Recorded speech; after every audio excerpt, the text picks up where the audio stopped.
Assalamualaikum warahmatullahi wabarakatuh. Welcome back to channel Lumina Indonesia.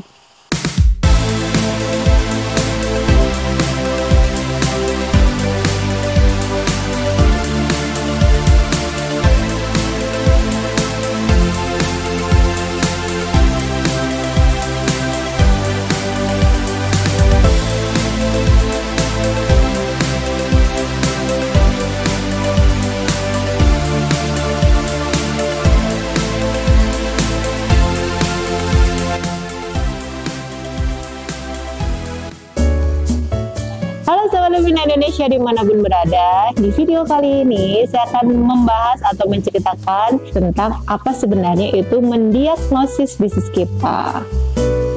Jadi hal yang baru ya.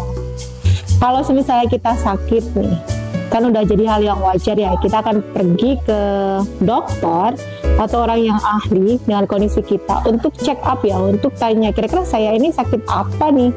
Jangan-jangan pas kita laporin, aduh saya tuh sakit perut misalnya, tapi ternyata setelah didiagnosis bukan perutnya yang bermasalah, tapi ternyata kakinya yang bermasalah. Nah, kenapa sih kita penting banget dan perlu melakukan check up di dalam bisnis kita, diagnosis bisnis kita? Tujuannya apa? Biar kita tahu nih kondisi kesehatan atau permasalahan di dalam bisnis kita. Kalau kita sudah tahu dengan tepat, ya otomatis kan kita bisa cari obatnya dan treatmentnya yang tepat. Kalau penyakit dalam bisnis ini apa ya? Nah, penyakit dalam bisnis ini sangat banyak ya sahabat semuanya. Penyakit dalam bisnis ini bisa dimulai dari, kalau yang paling mudah dilihat adalah profitnya yang turun, omsetnya yang turun, karyawan turnover yang tinggi, atau semisalnya kita kesulitan mencapai goals yang ditetapkan. Terus karyawannya juga dia susah banget untuk digerakin, terus masih semuanya serba leader yang utama dan yang lain sebagainya, ada permasalahan-permasalahan lain. Ya, ibaratnya sakit dalam tubuh kita ya, di bisnis ini juga ada macam-macam penyakitnya di dalam bisnis. Tapi terkadang kita kesulitan nih melakukan check up atau mengecek mendiagnosis permasalahannya di mana. Nah, sahabat semuanya, kalau Lumina biasanya sebelum kita memberikan saran layanan apa sih yang terbaik untuk klien kita, biasanya melakukan diagnosis dulu secara keseluruhan biar kami mendapatkan gambaran yang tepat. Sebenarnya problemnya ini ada di mana sih? Apakah memang di karyawannya, ataukah di leadernya, atau di sistemnya, atau di value-nya, atau di produknya. Ini ada 5 kategori, tapi biasanya kalau Lumina itu kita fokus di apakah karyawannya, apakah leadernya, dan juga apakah sistemnya. Ini 3 fokus kita diagnosis semuanya, sehingga nanti setelah diagnosis kita jadi tahu nih mereka kondisinya apa nih, misalnya secara sistem bisnis permasalahannya apa, secara diagnosis dari bisnis keluarganya gimana, terus misalnya terkait dengan bisnis modelnya gitu kan, tentang value-nya dan lain sebagainya.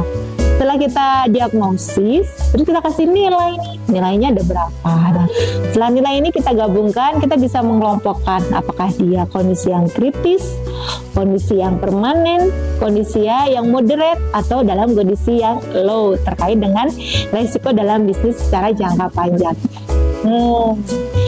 Kira-kira apa saja nih yang bisa sahabat lakukan untuk melakukan diagnosis bisnis sendiri di bisnis sahabat semuanya? Jadi diagnosis bisnis ini otomatis kita harus tahu ya, namanya diagnosis ini kita harus membandingkan antara kondisi yang sehat dan kondisi yang sakit. Kondisi yang sehat ini sahabat harus punya dulu nih kriterianya yang disebut sehat itu. Contohnya misalnya dari karyawan apa aja nih. Kalau kita misalnya yang pertama, apakah misalnya karyawan ini dia sudah punya akad yang jelas. Yang kedua, apakah karyawan sudah punya KPI. Yang ketiga, misalnya karyawan apakah dia development and trainingnya bagus. Terus yang keempat, apakah karyawannya dia mengikuti peraturan dan rule. Contohnya itu ya, dan masih ada kriteria yang lainnya. Dengan kita punya kriteria yang sehat itu A, B, C, D, E, lalu kita check up nih, kita bandingkan dengan kondisi bisnis kita, apakah memenuhi semuanya dari yang sehat ini, atau memang nggak ada yang memenuhi, ataupun ada tapi nggak dijalankan, ataupun ketika di jalan ada tapi nggak dikontrol, atau hanya sekedar lisan aja ya, nggak ada sistemnya.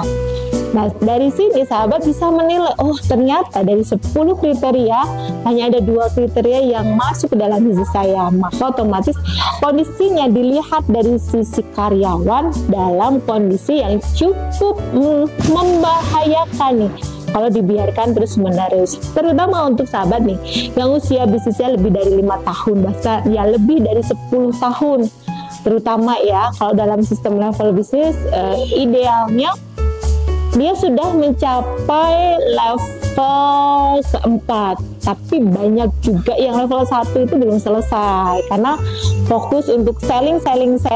Terkadang sebagai owner itu melupakan growth dari sisi yang lainnya, ya dia akan mensupport selling yang besar itu, yaitu growth dari karyawan dan growth dari sistemnya.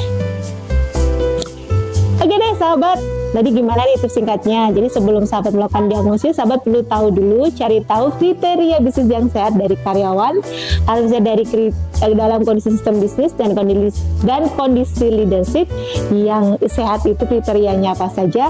Bandingkan dengan kondisi existing sahabat semuanya, apakah ada yang memenuhi atau tidak memenuhi. Setelah itu sahabat perlu menafsirkannya. Saya sarankan sahabat bisa cari orang yang tepat ya, yang experience di sana, sehingga tahu nih di mana tingkat resiko ataupun kondisi kedepannya terkait bisnis kita dalam kondisi level apa. Dengan kita mengetahui diagnosis hasil bisnis kita, maka dari sisi owner ataupun leader ketika melakukan perbaikan itu lebih tepat dan sesuai dengan apa yang akan kita tuju.